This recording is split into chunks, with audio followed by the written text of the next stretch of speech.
es secretario permanente de la OPG y además es jefe de docencia e investigación del Hospital de Buenos Aires. Él nos va a hablar sobre los trastornos relacionados con el gluten. Adelante, doctor. Bueno, buenas tardes. Ante todo, muchas gracias a la comisión directiva de la AMG, a los organizadores del curso y también a los doctores Lira Pedrín y Samarripa Dorsey, coordinadores de este encuentro. Bueno, vamos a ver, ahí está.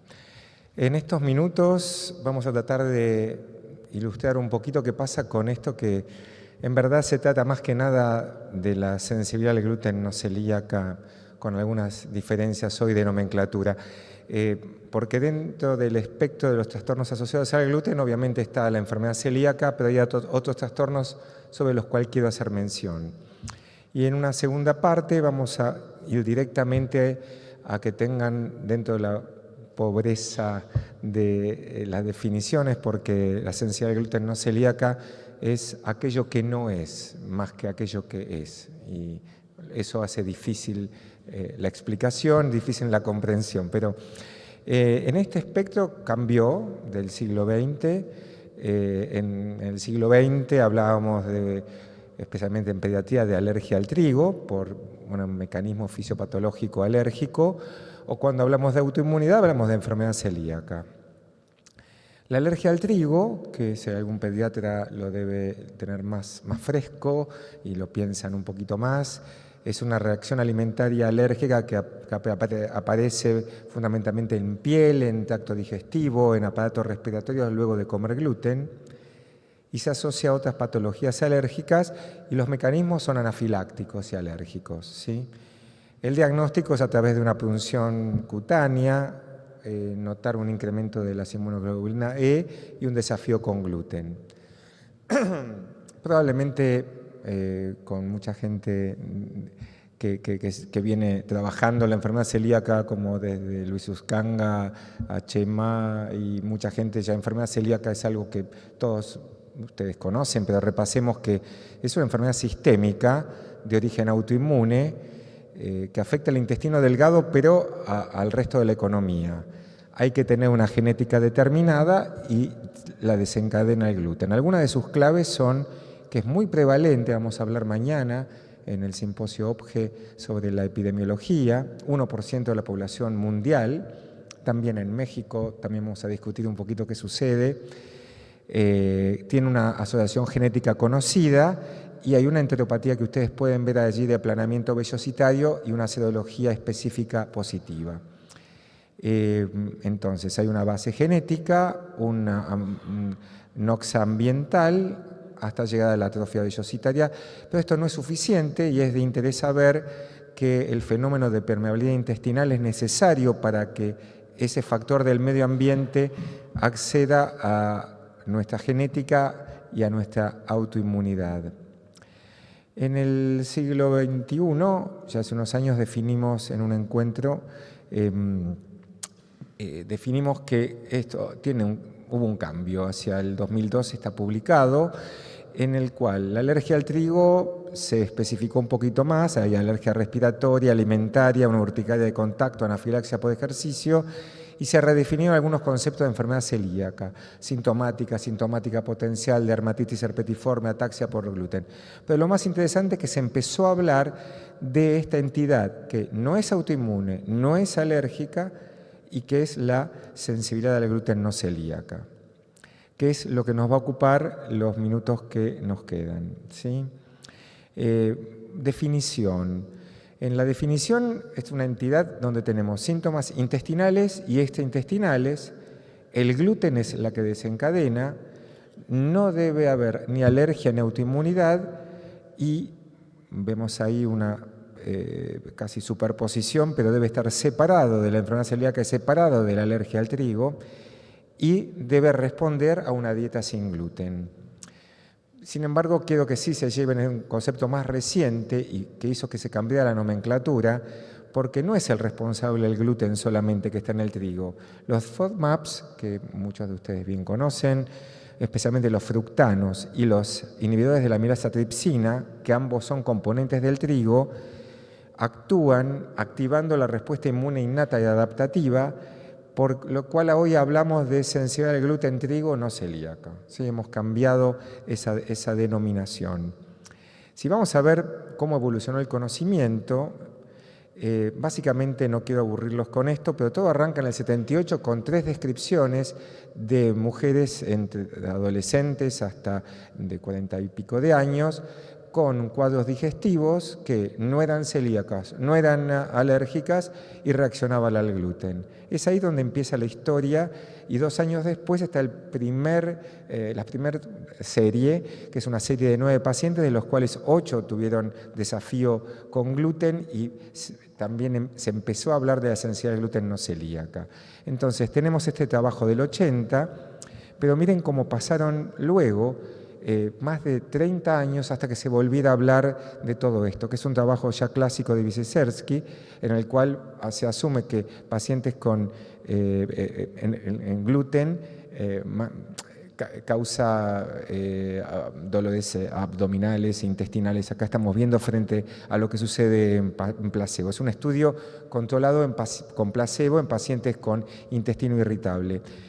Y es esta época, que no voy a entrar en cada uno de estos trabajos, en el cual hay una especie de epidemia de conocimiento de la sensibilidad al gluten, que llamamos en ese momento sensibilidad al gluten no celíaca. En Veracruz tuve el honor de ser invitado al congreso y recuerdo que hablé de esto y había 1081 citas en PubMed y hoy a la mañana tenemos casi 2 o 3, más de 2 veces más. Quiere decir que sigue siendo un interés científico, pero todo parte también, y quiero rápidamente decirles que hay un interés mediático, ¿sí? Un interés mediático porque aparecen en las publicaciones que es el nuevo villano, o la cantidad de americanos que son sensibles al gluten, o qué bien que consumamos alimentos sin gluten. Este caso es reconocido, que Djokovic se asume o lo han hecho asumir. Bueno, al menos le ha ido bien. Si la dieta libre de gluten lo llevó a donde lo llevó, estimulando teóricamente el rendimiento deportivo, quiere decir que, no sé, podemos mejorar nuestro saque al menos. Y también hay celebridades que lo aconsejan, como Blake Lively, lo aconseja para descender de peso. Digamos que hay necesidades médicas, por lo cual hay gente que consume dietas libres de gluten, pero hay mucha gente que lo hace sin una necesidad médica y debe ser pacientes que ustedes ven a diario en el consultorio, que también es motivo de otra charla, es qué hacer con estos pacientes para descartar enfermedad celíaca. Pero, ¿por qué hace la gente todo esto? Como dijimos, para ser como Djokovic, para mejorar sus síntomas, para una alimentación saludable, para bajar de peso como Blake Lively. Pero otro factor importante, veamos acá está recuadrado abajo, no solo que el mal de panza, como dice ahí, nos lleva a no comer sin gluten, sino que está la industria. Entonces este es un factor más que importante que está detrás de todo esto, porque en un análisis de estos economicistas se cree que esto se va a duplicar en billones lo que es el mercado sin gluten. O sea que es un tema de interés académico, científico e interés comercial. Es difícil hablar de epidemiología porque cuando uno habla de una patología que tiene de 0,6 a 13%, quiere decir que no sabemos qué prevalencia tiene. Y esto está dado porque no tenemos biomarcadores y porque mucha de la gente que concurre a nuestros consultorios ya se autoasume como sensible al gluten trigo, ¿sí? Y también acá está de nuevo cuál es el perfil de gente que puede ser pasible de recibir dieta sin gluten. Vemos que la alergia al trigo involucra un 0,1% de la población. Tenemos el famoso 1% de la enfermedad celíaca y al menos en esto que Catassi y Fasano hablaban hace unos años, se asume unos 6% en Estados Unidos, como unos 20 millones de individuos, por lo cual se entiende un poco el interés académico y el interés económico. Entonces, vamos a los aspectos clínicos, serológicos y anatomopatológicos. O sea, ¿qué clínica tienen estos pacientes? Muchas de estas clínicas tendríamos que compartirlas seguramente con muchos de los que veo acá que conocen mucho de funcionalidad, y tal vez uno de los artículos más interesantes que ya tiene sus años es de Elena Verdú, porque esta sensibilidad es la tierra de nadie entre la enfermedad celíaca y el intestino irritable, ¿sí? Esta superposición entre el intestino irritable, la enfermedad celíaca y la sensibilidad al gluten, que se llamaba así en la época. Aparte de estos síntomas digestivos tipo intestino irritable, diarrea crónica, constipación, dolor, distensión abdominal, son característicos síntomas generales, pero quiero volver atrás, aunque decirle que a veces tienen anemia. Esto es algo que estamos viendo en los últimos años. Y hay trastornos psiquiátricos y trastornos neurológicos relativamente característicos. Ahí está especialmente esa mente medio nublada o la rigidez progresiva o hasta el autismo, que también se ha asociado a la sensibilidad al gluten, trigo, no celíaca.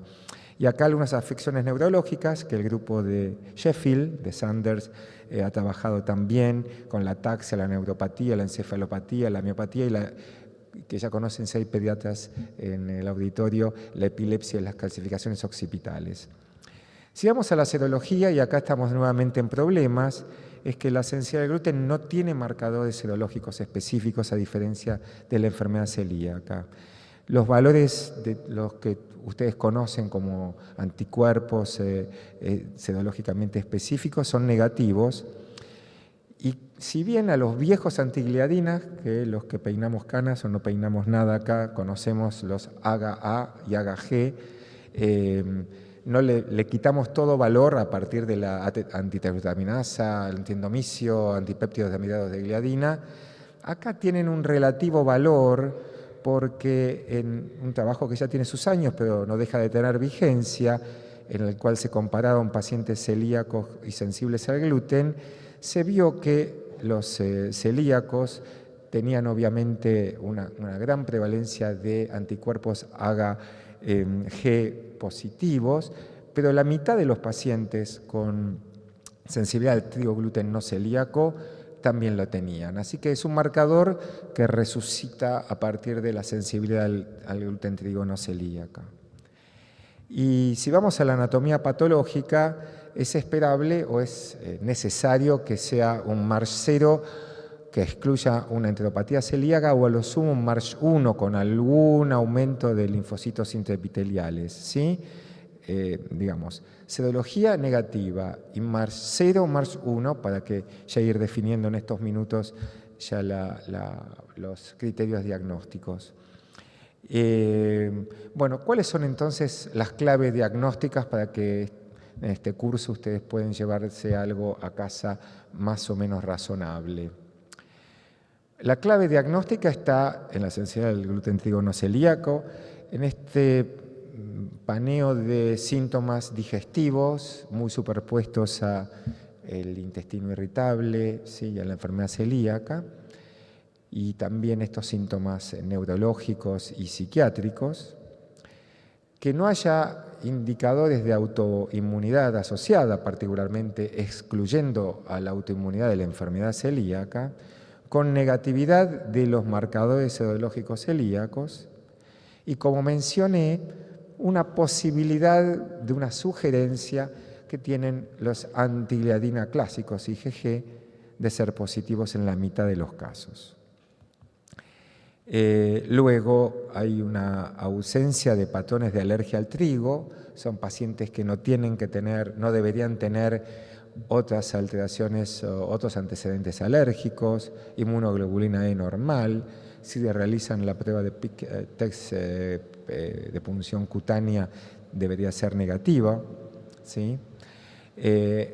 Ausencia de enteropatía, o sea, ya con un MARSH 2 o 3, A, B o C, ya deberíamos empezar a decir que el paciente debería ser celíaco o tener algún otro grado de atrofia no celíaca. Ahí tenemos una imagen de unas vellosidades normales. La mejoría sintomática frente a la dieta libre de gluten, ¿sí? El paciente tiene que mejorar cuando empieza la dieta. y el desafío de gluten, que es un desafío muy puntual y que voy a mencionar, son los criterios de Salerno, 2015, la publicación de Catasi y colaboradores, que es un desafío relativamente complejo. Es complejo para el médico, particularmente al menos en Argentina, que no tenemos el diseño de los placebos, porque es un desafío que tiene varias partes, con un consumo determinado de gluten, un consumo determinado de placebo, y no es sencillo en la práctica clínica, pero idealmente tendría que haber una reproducción de los síntomas frente a lo que llamamos un doble desafío controlado por placebo, a partir de los criterios que mencioné de Salerno en Italia. ¿Sí? ¿Qué similitudes y diferencias encontramos entre ambas patologías, entre la sensibilidad al gluten trígono celíaco y la enfermedad celíaca, ya para ir cerrando estos minutos de conferencia? Por un lado, los síntomas son relativamente similares, tal vez en la enfermedad de sensibilidad al gluten no celíaco, como mencioné, son más frecuentes estos trastornos psiquiátricos y neurológicos, aunque la enfermedad celíaca también puede tener mucho de todo esto, pero no es lo más manifiesto. Como mencioné, la serología específica de la enfermedad celíaca es conocida por ustedes con la antitransglutaminasa, los nuevos antipéptidos de amido de gliadina y la antiendomisio positivo, que es claramente específico, y en verdad el recordatorio de los viejos antigliadina que pueden tener algún cierto valor en estos pacientes. La enteropatía, el celíaco tiene una lesión típica que ustedes ya conocen de la relación criptovellosidad, el aumento de linfocitos intraepiteliales, la atrofia. En cambio, la sensibilidad al gluten trígono celíaca tiene que ser normal o con un leve aumento de los linfocitos intraepiteliales. El HLA-DQ2-DQ8 siempre debe estar en el diagnóstico de la enfermedad celíaca. No es que uno tiene que pedirlo, que no ese es el concepto. Generalmente lo usamos, como seguramente ustedes lo saben, para los casos dudosos, nos sirve cuando es negativo, pero en este caso sí la referencia es que la sensibilidad al gluten trígono celíaco, la mitad de los pacientes tienen una genética. Ustedes creo que saben que la población no celíaca, entre un 20 y un 40% tiene una genética compatible con la enfermedad celíaca, la susceptibilidad genética positiva, ¿sí? La respuesta a la dieta libre de gluten se da en ambas, y en el caso de la enfermedad celíaca es mandatoria el cumplimiento estricto, y en tanto la enfermedad celíaca no requiere que uno haga un desafío con gluten, como se hacía hace muchos años también, especialmente en pediatría. Teóricamente el diagnóstico de sensibilidad al gluten trígono celíaco requeriría, según los criterios de Salerno, realizar esta compleja prueba de desafío. Muy bien. Ahora, en este par de minutos que restan, ¿qué conclusión quiero que ustedes se lleven a casa? Que la definición todavía está en progreso, que hay consensos, hay controversias, que es, como decía Elena Verdú, una tierra de nadie todavía, que tiene, al no tener biomarcadores específicos, no tenemos verdaderos datos de la prevalencia, aunque se entiende que superaría en 5 o 10 veces a la de enfermedad celíaca. Más allá de los síntomas digestivos, los síntomas neurológicos y psiquiátricos que mencioné también son frecuentes. Como dije, la ausencia de biomarcadores y la dificultosa implementación del desafío hace entonces que esta patología no tenga una definición clara y que hoy ustedes, muchos, se vayan con algunos datos más, pero algunas incertezas. Yo no dejo de agradecer, como mencioné, desde las autoridades de la Asociación Mexicana, a los organizadores de este curso y de este bello congreso, en esta bellísima media que no conocía, y estoy realmente encantado, y muchas gracias por la atención.